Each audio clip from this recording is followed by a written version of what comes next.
Welcome in, everybody, to Fantasy Pros. This is the Fantasy Football Podcast. It is me, Joey P, Joe Pisapia, and today we're going to take a look at some rookies entering the NFL Draft, try to put some comps on them before these two boys get off on a jet plane and are headed to Indianapolis for the Combine. And I don't know if we'll see Derek Brown running his underwear. One can only hope at some point that happens. But Andrew Erickson, D-Bro, great to see you guys as always. And this is a fun show where we look at some of the tape that obviously has been floating around these guys and looking at some of the film before we get to the Combine and seeing if they maybe remind us of some current or past NFL stars. Not every comp is going to be a good one. Not every draft pick hits.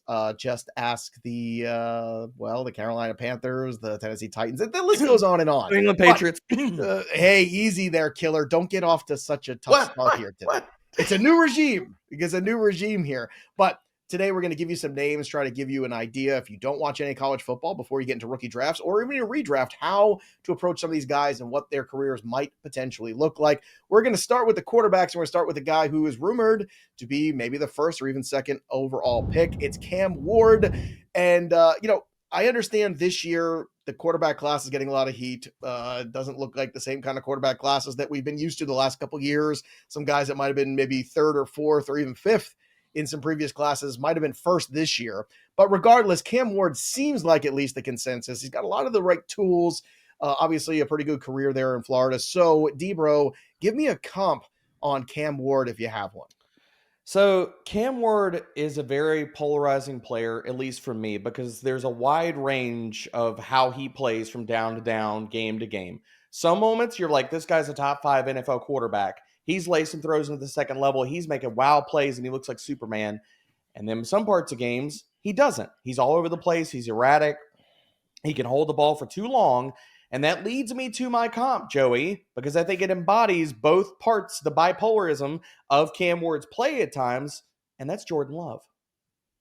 Okay, Jordan. I know there are a lot of people who say that, what Ward's got to do, Andrew, is get rid of the football a little quicker. And to me, that's always something you can work on. There's lots of things you can fix with a quarterback who has raw tools and ability.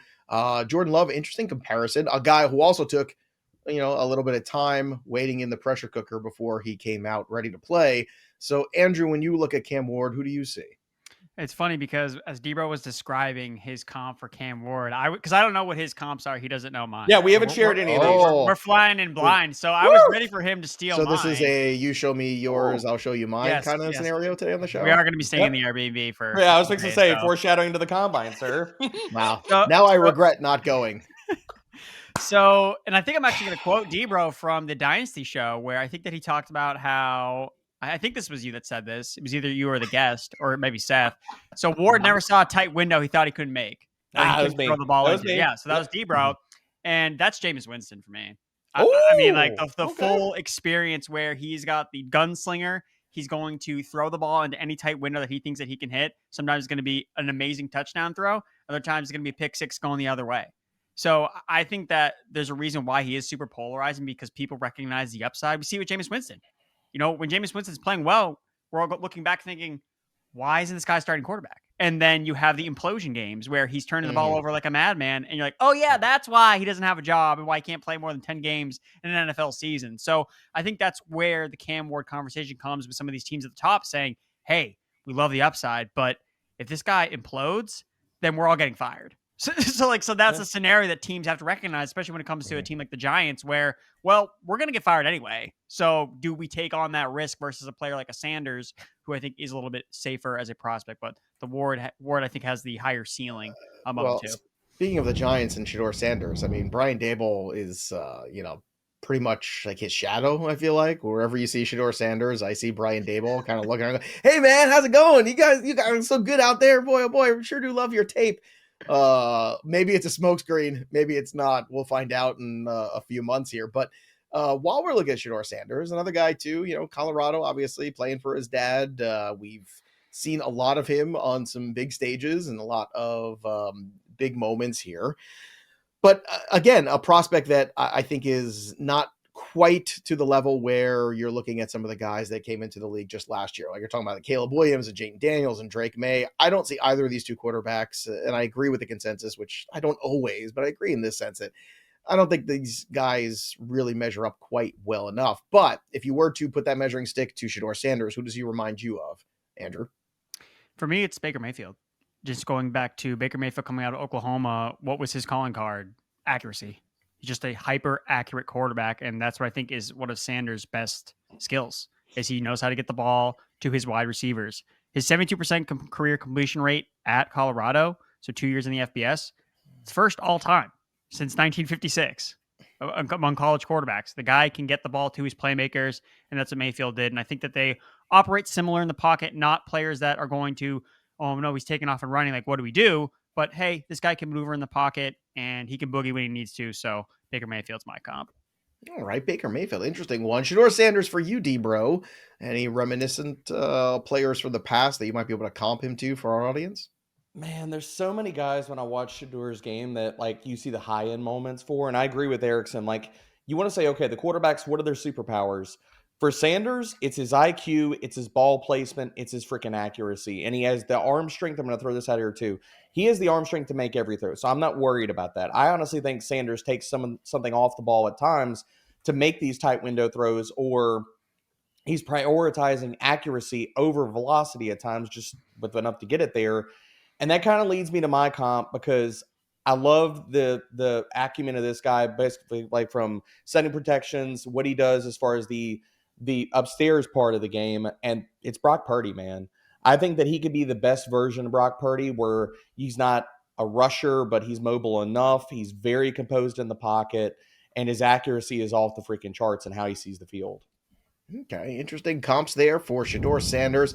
Jalen Milroe, I watched a ton of at Alabama, and I got to say, I don't think he is, in my opinion, at least at this stage in his development, a guy that you're going to start anytime soon. Now, I understand if a team wants to draft him as a project, I can get that. But D-Bro, with the tape that you've watched so far, your thoughts on Jalen Milroe and maybe a comp for him? He's not a first-round graded quarterback for me. He's not a second-round graded quarterback for me. I think where he should go and where he probably goes in the NFL draft is the third round. I think you're probably going to see a Malik Willis type of fall for Jalen Milroe, and that is not my comp for him. But I think Milroe, yes, we could talk about what he can do with his legs and as a rusher, but he tries to solve too many equations with his legs, and he's not special enough as a rusher to answer all those problems with his legs. As a passer, like there's too many times where I feel like I watch his film and he's a tick behind the play, or he needs to come off his first read, or he misses a throw, or the accuracy is just not there. My comp for him is Tarvaris Jackson. Tarvaris Jackson. Not somebody known for making big contributions in the world of fantasy, but not a bad comp either. Andrew Erickson, Jalen Milroe. Have any comps for him? For me, I'm a little bit more optimistic, at least on the rushing side for him, and that's kind of how I went with this comp. Again, he definitely has ways to go as a passer, but he hasn't played that much necessarily. A lot of these other quarterbacks in this draft guys have played a lot more games than he has, so I want to keep that in mind before we, write what his NFL career is going to be like. But for me, it's like kind of like a hybrid between Justin Fields and Jalen Hurts in terms of the rushing. I think he rushes with more power like a Jalen Hurts, but sometimes when Fields doesn't look comfortable in the pocket, like that's what it reminded me of when watching Milroe. It's just like this guy, he just looks very awkward. It's like, hey, I'm kind of introduced myself to all these people at the scouting combine. I'm like, oh, wait, what's my name again? Like, what am I going to ask this person? Like all these things going through your mind. And that's how I feel Milroe is when he's operating the pocket. But then when he does run, I think that he is special as a runner. I mean, he averaged over 75 rushing yards per game at the college level. That is up there with Jalen Hurts when he played at Oklahoma and Alabama. So I think that, again, we'll see if he can carve out a starting role or get into a starting lineup at any point. But I'm just saying, NFL preseason, probably pretty fun for Jalen Milroe. Oh, and the preseason betting shows. I could smell them now. Andrew Erickson and I. Boy, it feels like August already. I wish it was. It was cold here this morning. Let's talk about Jaxson Dart of Ole Miss. Now, this is one that I actually like some more than other people. And it's interesting because watching college not football more than D-Bro, probably. Oh, well, see, we haven't chatted really about it. We haven't talked prospects. I'm excited. You guys are, stuck in your NFL universe there, whereas Joey P has to spread the knowledge around a little bit. He's got to watch everything. He's got to watch baseball, college football. The butter knife of fantasy, as it were. Pretty much. And I'm just as dull sometimes. But on top of which, watching Jaxson Dart, you are playing the SEC and you feel like, there's things that I like that he does well. I like that he runs a little bit. He's not afraid of contact when he runs.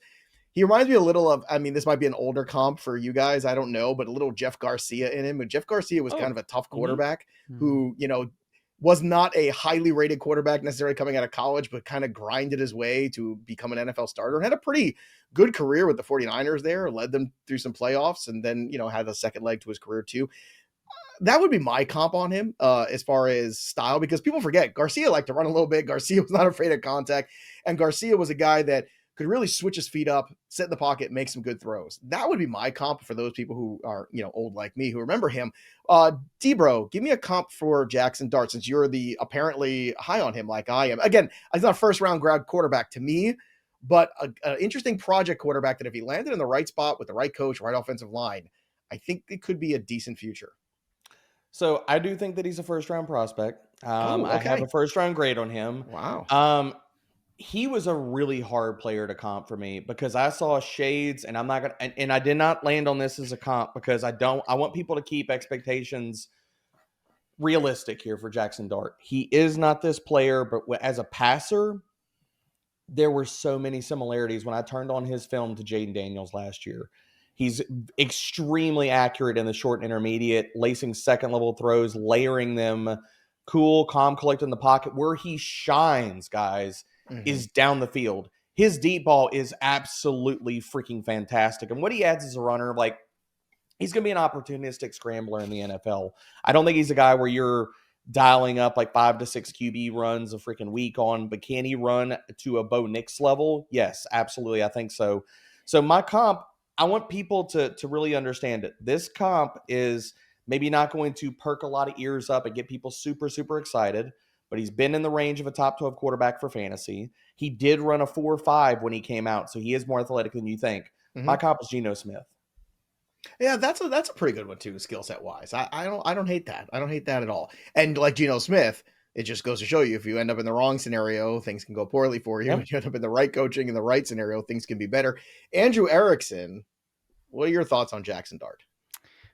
The first thing I thought when I'm just looking at his throwing motion, not so much his athleticism, because I do, like you guys pointed out, like he can move a little bit. I think that his rushing is probably a little bit underrated. And I first thought Brock Purdy was kind of the comp that I looked at because he can move a little bit, but just him in an offense where there are guys running wide open very, very frequently, just because of the way that it was schemed up at Ole Miss. Jimmy Garoppolo was the guy that kind of came to mind for me as a thrower. When there are guys open, he's able to hit them downfield. Garoppolo was a little bit more mobile before he got injured by running. I mean, one of his bigger injuries in his career was him scrambling, and he got hit out of bounds, and he suffered a season-ending injury. So that's the way I saw it. And when I'm looking to project him, because when you look at what he did this past year, I mean, he was breaking every yards per attempt, every yards metric. He was basically breaking off the charts, like one of the most aggressive deep ball throwers, like D-Bro said.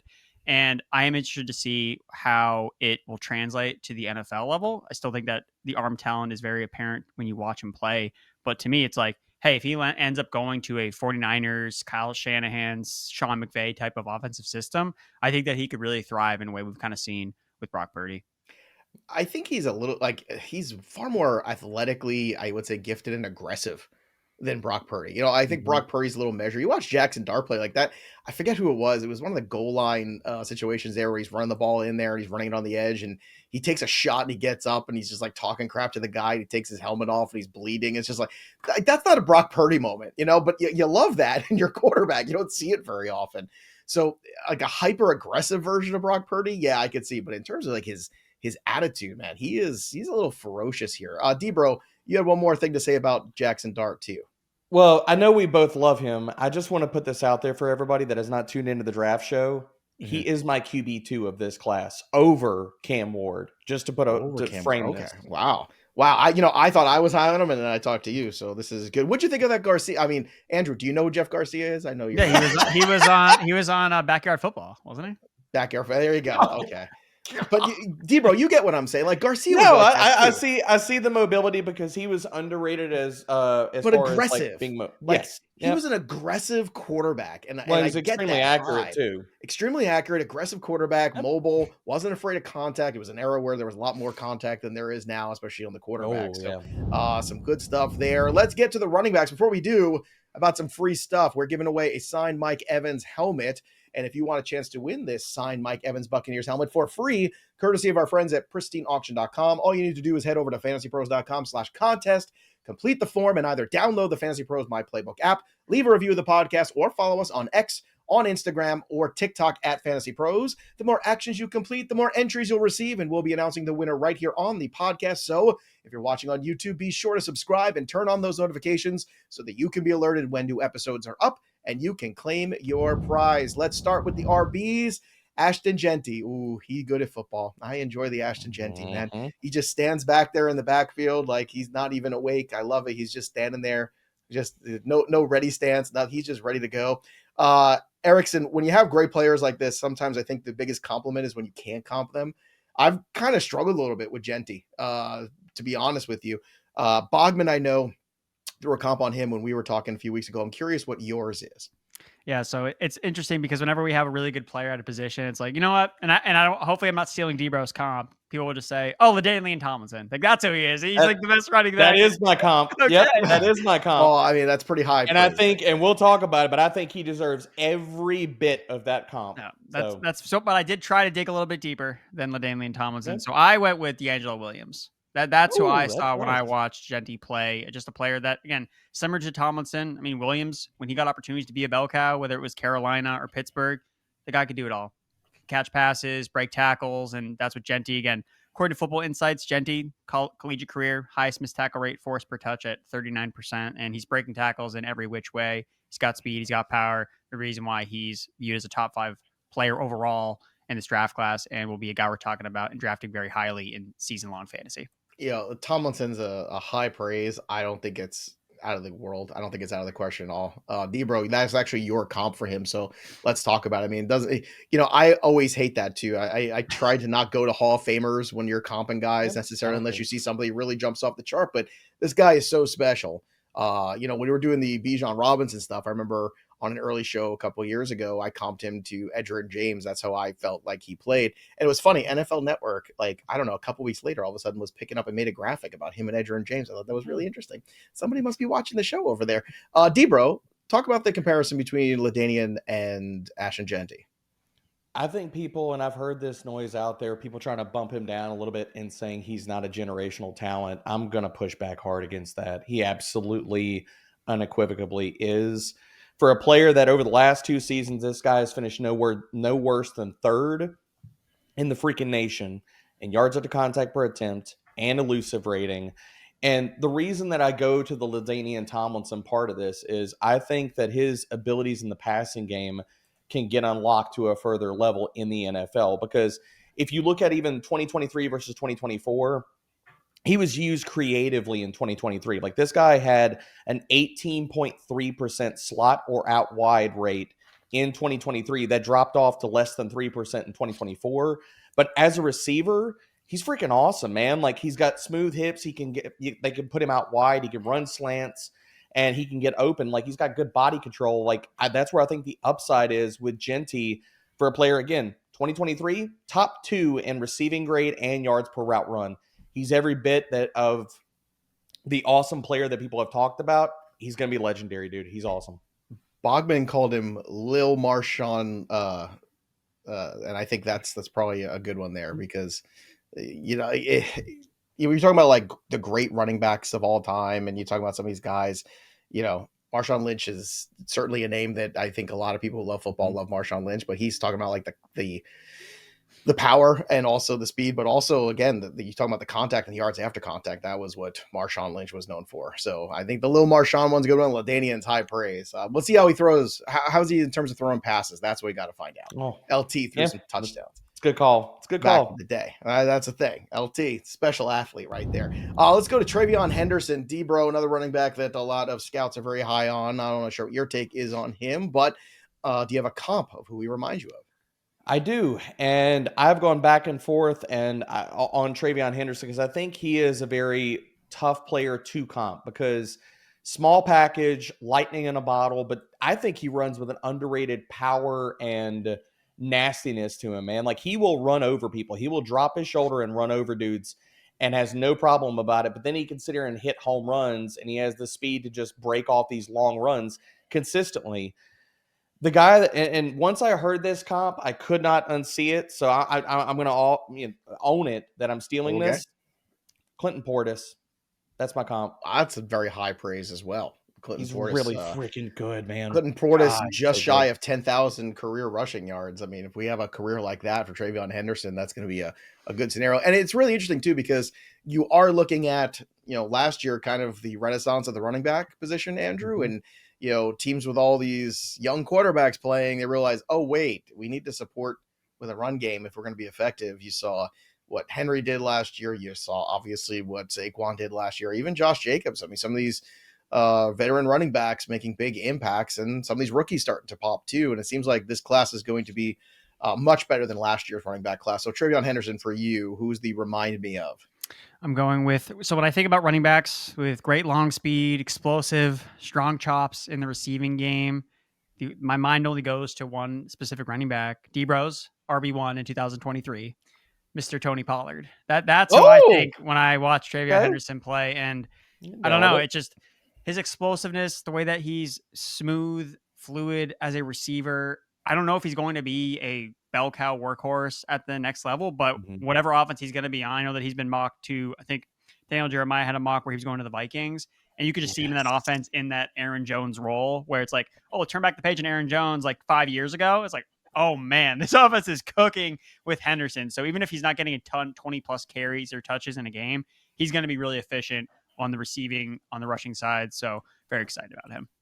There's a little Robert Smith in him too. That's not our older player, but little Vikings Robert Smith. But I like the Pollard. The Pollard one's kind of interesting too. Like a little bit bigger, stronger version, I think, maybe of Pollard. I think a little slighter physically, but I like where your head's at there, Andrew Erickson. These are some really good comps as we're talking football here today. But don't forget, the NBA season is hot right now, and if you are with all the new ways you're in to get in on the NBA action, you got to do it over on DraftKings Sportsbook, an official sports betting partner of the NBA. For monster slams to dishing the rock to cleaning the glass, to get behind all of your favorite players and props, the best way to do it is at DraftKings, the home of NBA player props. So take it to the rack with DraftKings Sportsbook. Every point counts. Download the DraftKings Sportsbook app and use that promo code FantasyPros. That's code FantasyPros for new customers. Get $150 in bonus bets when you bet just $5 only on DraftKings. The crown is yours. Let's crown some more comps here. Omarion Hampton. Love saying this name. Makes me very excited. Andrew Erickson, do you have a comp for this, RB? For me, it's Zach Charbonnet. So a player that... What is that? We overlapped again. We overlapped it. Go ahead, Erickson. So was it an overlap, or you just got excited because it was so good? That is the exact. He's like, man, I wish I'd come up with just as good a comp as Erickson did. So shout out to me for baby. I love it. So it's just a player. When I remember watching Charbonnet, just a player that he could just do it all. Like, just ask him to do whatever he needs to do, pick up the yardage, get a big run, catch a pass out of the backfield. He's just a true workhorse in today's game of football. He was that at the college level, and that's exactly what I expect him to be at the NFL level. So what does that mean his ceiling is? I think that remains to be seen based on what role he ends up taking on, what team he goes to. Because with Charbonnet, his career, for those that were really high on him, his career hasn't really panned out the way we had hoped. But how much of that is based on, well, he's just been on the Seahawks, and he's been splitting time with Kenneth Walker. And even this past year, though, Charbonnet really flashed when he got chances to start. So Omarion Hampton is definitely someone that, again, we're going to be talking about him in fantasy because he's going to have potential to be a lead running back that's going to see north of 20 touches per game. So for me, it's Zach Charbonnet, and hopefully a better landing spot than Sharps has had. Yeah, hopefully a better NFL career too than some other UNC running backs too, because Antonio Williams, Javonte Williams, Michael Carter, it hasn't exactly lit things up here. So I'm just saying, sometimes the system matters and where they play matters and what you take out of some of the film. D-Bro, you were here in the same spot in Charbonnet. I actually like the comp. I think it's a very good one Erickson made, and you agree too. So we're 3 for 3 on this one. So what did you see in him that reminds you of Charbonnet too? Just at his size, I think there's some differences to Charbonnet. Like, I think Charbonnet's short area quickness and his feet were better than Hampton. But as far as he's a north-south runner, linear guy, upright runner, his acceleration is good, but I worry about his top-end gear. But can he be a 3-down running back? Yes. And so I've seen some much more high-end comps for Hampton. I'm not there And I think I'm a little bit lower than consensus, but I think the Charbonnet one is absolutely spot on because Hampton is a guy that you can, I don't want to say make the centerpiece of your offense, but he can handle a lot of volume, dude. So, like, can you put him in there and he's an automatic 3-down running back? Yeah. It's funny because when we've seen Charbonnet take over for Ken Walker, he's looked good. So, one can only hope that if that style translates and he gets the full opportunity, a 3-down back for you, D-Row? Yes. Okay, Yes. just want to double check. The same for you, Erickson? Yeah, I actually have an interesting stat when it comes to a guy like Hampton in just terms of the way that he was also used as a receiver. So we're looking at running backs drafted day two or earlier that average at least 30 receiving yards per game in their final college seasons. Here's the list: Saquon Barkley, David Johnson, Joe Mixon, Antonio Gibson, Najee Harris, Etienne, Rashad White, Zach Charbonnet, Jahmyr Gibbs, and most likely Omarion Hampton will join that list. So, all right. Let's do one more RB here. Let's go to Iowa for Kaleb Johnson, who played behind an offensive line that opened up some pretty big holes for him. Like that was my big takeaway when I watched tape on him, which is like, man, this guy's just running through barn doors are open for this guy in Iowa. D-Bro, let's start with you on this one here. Kaleb Johnson for you. Who does he remind you of? Dude, I love Kaleb Johnson. He's my RB2 of this class. He's such a fluid It's funny how you and I tend to gravitate towards the same dude, I love him. Like, as soon as I turn on his film, there's so many... And his comp is hard because when you watch Kaleb Johnson, he's got really good vision. He looks like he's gliding. He's more of an upright runner. Like, there's parts of his game where you see a little bit of DeMarco Murray. You see Lev Bell. There's other guys that I see. The guy that I came down with, and... I think a lot of people don't think Kaleb Johnson is as fast as I think Kaleb Johnson is because you see him hit home runs. I think a lot of people think that I've seen people tweeting like he's in the 4.5s, 4.6s, and I don't know what the heck they're watching. I think that he probably most likely runs in the low 4.4s, but I think there's a chance with the fast track in Indy, maybe we see Kaleb get into the high 4.3s, like 4.39. And that leads me to Edgerrin James is my comp for Kaleb Johnson. I think that's lofty. It's who lofty, was that first but one that you had early on that you said? DeMarco. Yeah, DeMarco Murray. That one I see. I think that's Yeah. I think people forget about like some of the peak DeMarco Murray moments were pretty darn good at one point there. Andrew Erickson, I'm curious, what's your comp here for Kaleb Johnson? If you thought Edgerrin James was lofty, then you're Let's go. I put Edgerrin James on Bijan Robinson because Bijan Robinson is, top shelf. We're talking about like a potential number 1 overall pick in fantasy. Kaleb Johnson is going in round 1 of the NFL draft, Joey. I'm telling you, it's going to happen. I'm not shocked about that. All right, go ahead. We've kept the people anticipating long enough here. For me, it's Derrick Henry. Like, that's who I see when I watch Kaleb Johnson play. When you look at his running style, it is so similar. I was reading some articles about Kaleb Johnson, and people asked him, like, well, who do you model your game after in terms of the running style? And he said Derrick Henry. So stylistically, I get that. He's a lot of stiff arms. He's a lot of pushing guys around. Yes. He's not quite as monstrous as there's no one on planet Earth. Okay, Derrick Henry is an alien. So I want to come with that caveat. Stylistically, I get what you're saying there. So how does that style play for somebody who isn't massive like a Derrick Henry? Well, he may not be as big as Derrick Henry, but I still think he has physically alien-like traits. When I was reading something from the Iowa State, from their coaching staff, the athletic coaching staff, they're talking about this guy is built like a Greek goddess. Like he can do whatever it can when it comes to the physicality of the game. And I also have him as my RB2 in this class too. So I'm obsessed with Kaleb Johnson. And I struggled too with the comp. And then I went back to, I can't comp on Derrick Henry because there's no one on earth like Derrick Henry. But when I looked at just specifically to your point, Joe, about the running style, it looks so similar to me. Again, more like a smaller version of a Derrick Henry because, again, no one on planet Earth is Derrick Henry. So no, but like we've seen in the past, like mini-me. We'll go back to the 90s. Although we'll go back to early 2000s, and there's the guys like the Jamal Lewis's. There's the guys like like something like strong runners, like guys like Corey Dillon was a really, I think, tough runner. I think that style certainly fits Kaleb, but I see it. I mean, I know what number he wears too and all that stuff, but like you watch Kaleb and you get the idea that you could see stylistically why he picks those things up from him. But I gotta say, man, when you're watching the highlights again, barnyard doors we're talking sometimes open for this kid, where you just watch him go there. And I like that when he gets into that second level, he's not afraid of the contact and he's pushing guys over and he is physical, because that is going to endear you to coaching staffs very early in the NFL of like, what can you do past the line of scrimmage? What can you do if there is no hole open up there? So that'll be interesting to see for sure. We're going to switch gears over and talk about wide receivers. But before we do, I want to talk about an opportunity that's coming at you right now from Vaya. Now, Vaya is a company that can really change a lot for your lifestyle. And I know I've got the products, D-Bro's got them too. And let's be real, 2025 has been all about change, whether it's work, personal stuff, or just the daily grind. It can be hard to keep up, but the real deal is here. And when when things are getting hectic and you don't have to go through it alone, you embrace the power of nature and you can elevate your everyday with Vaya.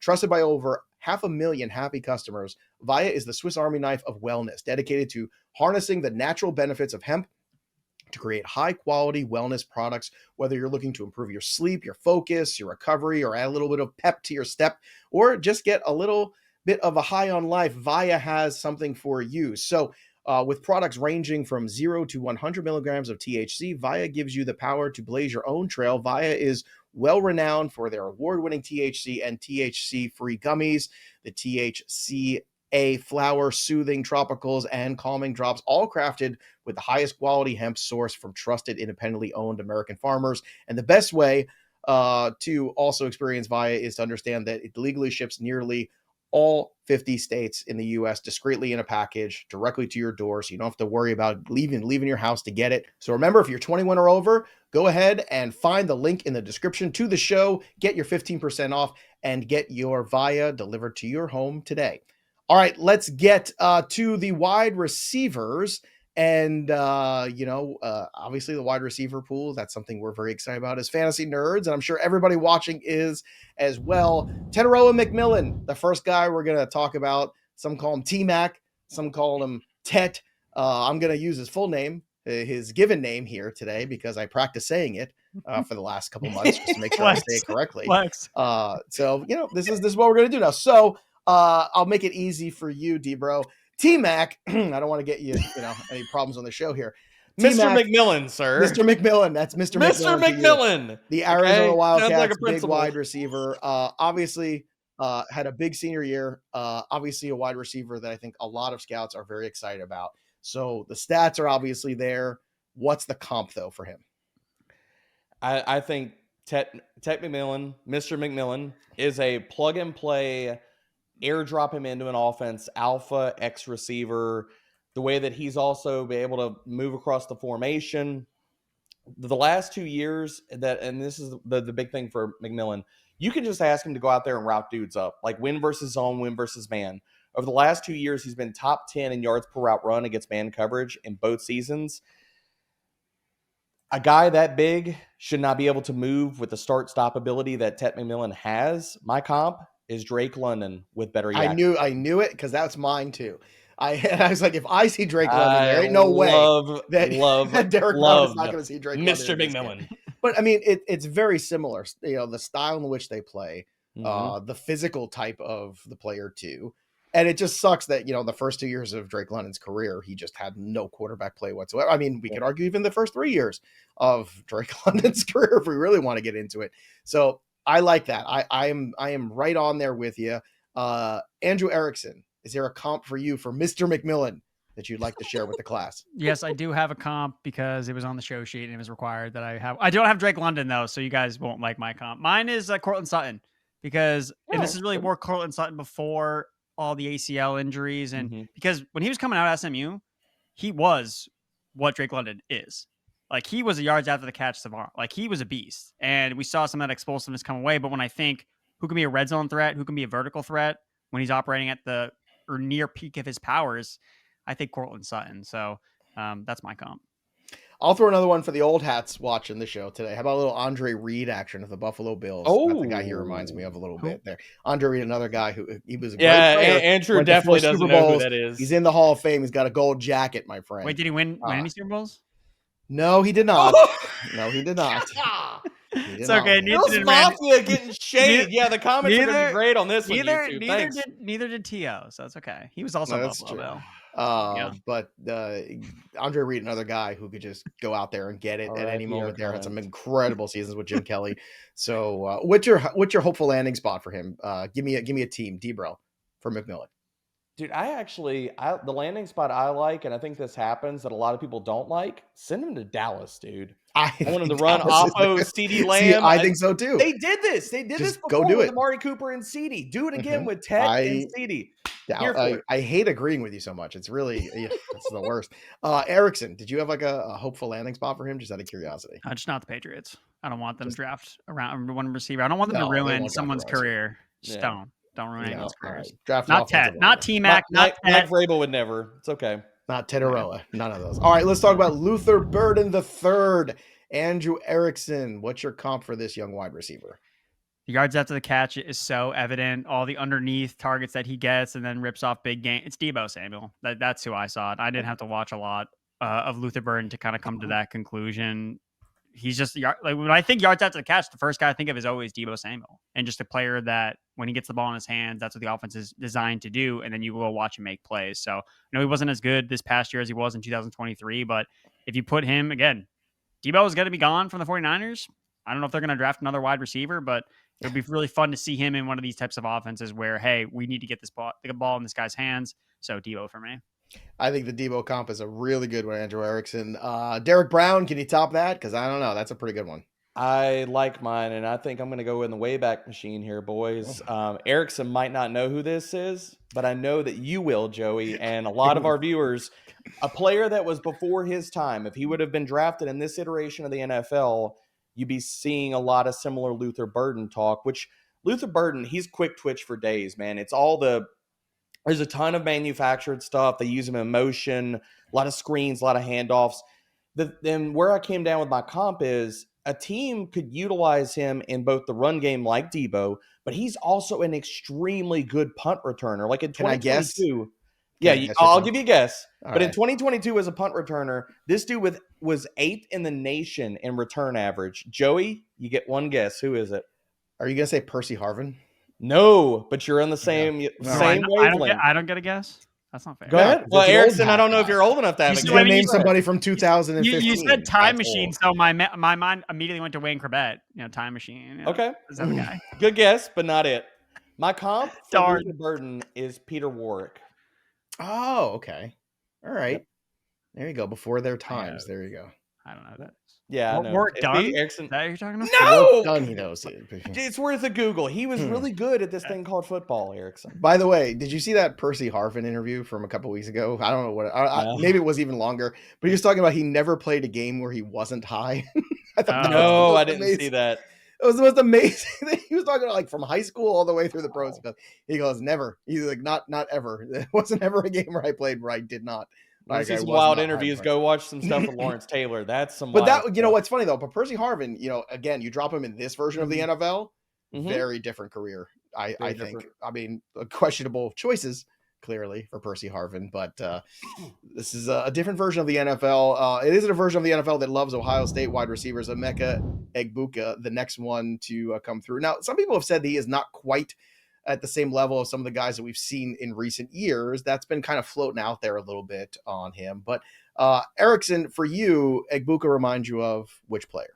He reminds me of Tyler Boyd.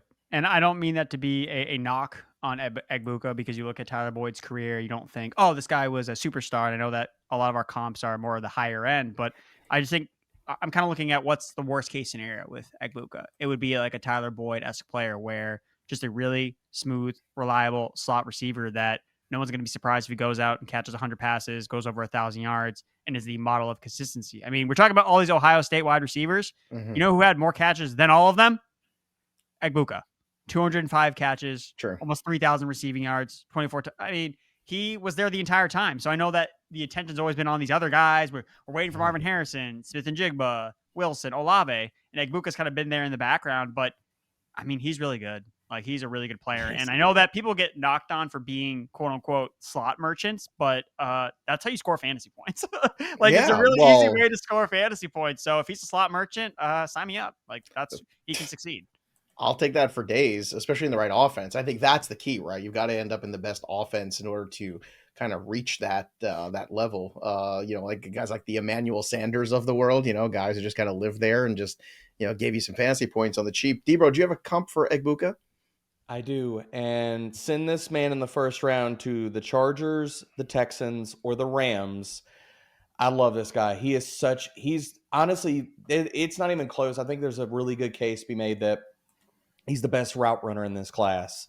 And that leads me to my comp on a player that can win from the outside as well as the inside. And I think Egbuka can win on the perimeter. Do you want him playing 70, 80% of the snaps on the perimeter? No.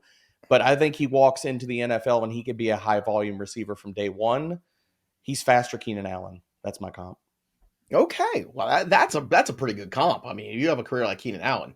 That's some high end stuff. I mean, I think we're the same archetype, but Erickson and I, and that's just the range of what his career could be. Like the low end is Tyler Boyd, but a similar archetype of player we're discussing here.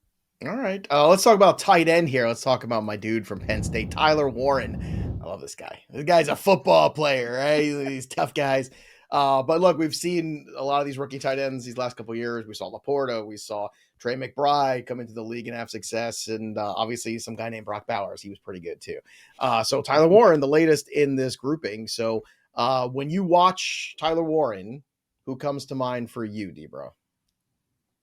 Tyler Warren is so nasty, dude. He's a tone setter. If you love football and you don't like Tyler Warren, something's wrong with you. Dude, I mean, like in the run game, after the catch, he's so freaking nasty. But he's got enough speed to threaten down the seam. He's got quicker. I think he's quicker. He's more quick than fast. Like, I don't think he's a guy we're going to talk about running a 4.5. I think he probably runs in the 4.6 range. But that nasty streak, his versatility to also, like, you could line him up out wide versus man coverage if you want to. The guy that I saw on film very, very quick was Jeremy Shockey. Ooh, Jeremy Shockey. Yeah, another guy too. Incredible talent. Not necessarily the played with a mean streak, baby. He did. Not the sharpest tool in the shed necessarily, too. What his career might have been had he been a little bit more focused. I like that one though, but I think people forget how nasty that guy was when he was in Miami. For you, Andrew Erickson, when you watch Tyler Warren, who does he remind you of? Mine was Jeremy Shockey too. Mine was also Jeremy Shockey. Debro and me once again hand holding, because just watching Tyler Warren, the guy just oozes I'm an alpha.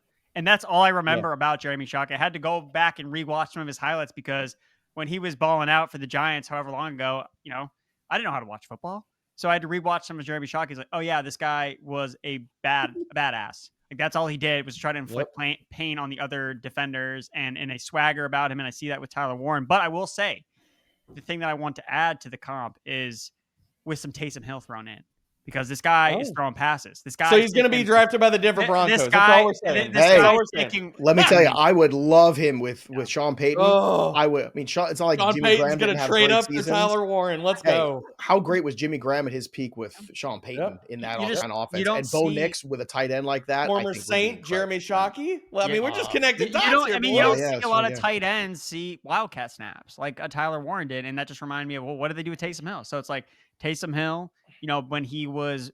Well, we still don't know how old Tyler Warren is. Like, that's a whole other debate. Like, how old is this guy? I don't care. Don't care. He can play for me any day. He is fun to watch. As long as he doesn't walk up with, like, what is it, the bench warmers thing or whatever, like with the crayon, written in crayon birth certificate, we're good. We do need to figure out if he is older than Kyle Pitts, though, because he definitely gives off more alpha energy than Kyle Pitts. But Kyle Pitts might be still the baby. Sure. So I'll tell you what, man.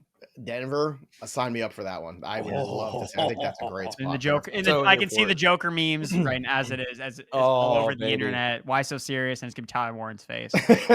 So here for it. All right, this is the part in the show here where we talk about chasing challenges. So welcome, and it's brought to you by Microsoft. Just like the athletes who push boundaries and redefine what's possible, business decision makers today are turning challenges into opportunities, and Microsoft meets you where you are with tools and guidance to help you make an impact with safe, secure AI solutions. Players and teams are facing their own challenges. And in this segment today, we're going to spotlight athletes that are currently undergoing a certain challenge and what this takeaway might be from a fantasy standpoint in the comps, or even a guy that you really can't comp, unique talent in one Travis Hunter. So whatever the challenges you're facing, Microsoft empowers you with the expertise to say, bring it on. And this week, we are going to talk about Travis Hunter here for a second, a man who might not have a comp, but the challenge is what do you do with a guy who could do everything and playing in the NFL for 17 weeks, trying to play more than one position on offense and defense is a lot to ask. Now, he has some wide receiver skills. There's no doubt about that. We saw them in Colorado, but the challenge for NFL teams is they covet him right now as a cornerback. And there's concern whether or not you can hold up with your health and availability with dual eligibility over a full NFL season. I think that is a serious question to ask. Will an organization accept that challenge of the dual threat and let him go be on both sides of the ball? Or are we talking about a player who's so good at cornerback that they're just going to let him be a defensive player and then maybe show up for a few snaps at wide receiver in certain packages over the year? Ultimately, how much a wide receiver he plays really depends on the organization he ends up with. Maybe with the Cowboys or something like that, the Panthers, maybe even the Patriots might be looking at Travis Hunter early on. He might see more wide receiver snaps with certain organizations, but one thing is for sure, he's a very exciting top 5 overall prospect. The question is he a fantasy prospect? That is the challenge that we're facing, but I'm sure NFL teams will be very happy with the player and the talent that is Travis Hunter, and whatever the challenges might be of what side of the ball to play him on, it won't be whether or not to play Travis Hunter. So he is a very exciting prospect. I'm going to get the guys' takes on it, but that is this week's Chasing Challenges. Remember, Microsoft's AI solutions empower you to take bold steps and make informed decisions, sparking new ideas and help drive your businesses forward. With Microsoft as your trusted partner, you can navigate your journey with confidence, finding innovative solutions and reaching new possibilities. Visit Microsoft.com/challengers to learn more. Erickson, your take on Travis Hunter. Do you think that a team is going to take that plunge with him as a two-way player, or is he just strictly be a cornerback? I think that the teams are approaching it the right way, where no, we want to play him at defensive back, a cornerback first, and then we'll sprinkle him in on offense. You can always add in more offensive plays as the season progresses. And that's kind of what I think might end up happening, because what happens if he goes to, for example, the Tennessee Titans, if they pick him first overall or whatever, and their offense starts to sputter? Brian Callahan's job is on the line. What do you think? Do you think he's going to ignore the possibility of, hey, we did draft this wide receiver with the first overall pick. Maybe he can help our offense. And then you're going to start to see him play more. So I just like the idea and the process of going behind. I can take a guy in my rookie draft, potentially in the 3rd round, that went first overall or top 5, because he's also top 5 talent at the wide receiver position, also at the cornerback position. I'm just going to take and roll the dice with that, because yes, maybe week 1, it doesn't shake out.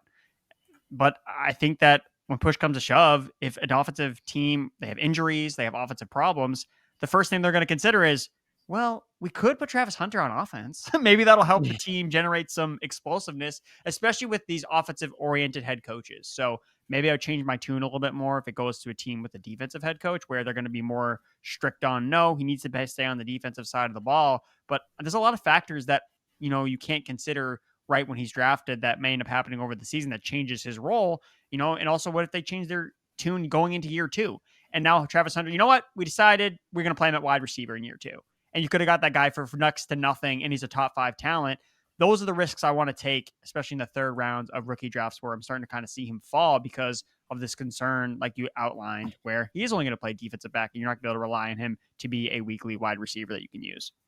The question is, what do you do if you end up with a coach like our guy Mike Vrabel, who, he was a defensive player, but he caught some touchdowns too. Last time I checked, he would show up on offense. It's an interesting two-way player scenario there. Debro, for you, is he just a cornerback in the NFL, or do you think some team might push him for more? I think he's going to be mainly cornerback. If he falls to the 3rd round of a dynasty rookie draft, fine, press the button there. But I think he's going to go earlier in most rookie drafts than I'm willing to take him. If he goes in the 2nd round, only because, we're basically kind of talking about the Taysom Hill of wide receivers. Does he get 8 snaps at wide receiver this week? Does he get 5? Does he get 20? Does he get 10? And that type of volatility, you're just like I would rather somebody else deal with that volatility. I don't want to deal with the volatility. And in a dynasty league, you don't know, the next year, do they draft more wide receiver help? And then does he get pushed to the side? You just don't know. Yeah, I think he could even go to an offensive team. Right now, I think that he probably falls all the way to Jacksonville at 5. And if he does that, he's probably going to play cornerback mostly, if not all. Jacksonville would be a good spot for him. They could use a dynamic. Put him right next to Tyson Campbell. Let him go play all the man covers they want to. I actually like that as a landing spot. We'll see how it all shakes out. Don't forget, we're going to have the NFL Draft live here on the channel. Make sure you subscribe to the YouTube. Real quick, before we get out of here, let's talk about an underrated gem, a player that you guys love as you're digging through tape, getting ready for the combine in a week from today. D-Bro, give me a name and a comp for somebody that you are excited about seeing. This guy, I started talking about it and screaming from the rooftops in Mobile, and I'm not going to stop now. It's Jaylin Noel. I've got a second round grade on this guy. I think he's absolutely freaking fantastic. Slot wide receiver, top 30 in yards per route run and receiving grade. I think he can also play outside. I didn't see a rep in Mobile that he lost in one-on-ones. I think people are going to be very surprised. My comp for him, and this is the mid-range comp of expectations, is Khalil Shakir. But I will say this, boys, and I don't want to sound like I'm just being hyperbolic about a guy that I'm planting my flag on. If you were to tell me he goes in the second round, third round of the NFL draft, we flip over the cards in 2 to 3 years and Jaylin Noel is Amon-Ra St. Brown 2.0, I'm not going to be surprised, dude. I'm not. Interesting. Very interesting. Maybe we can get him drafted by the Bears. Who knows? Ben Johnson certainly did a good job with the Amon-Ra. For you, Andrew Erickson, give me a name of a hidden gem and give me a comp along with it. Running back Bhayshul Tuten from Virginia Tech. And my comp for him is another Virginia Tech running back who is also a transfer, Khalil Herbert, who never really got his time to shine because he was on all these backfields, on all these teams that never give him opportunities.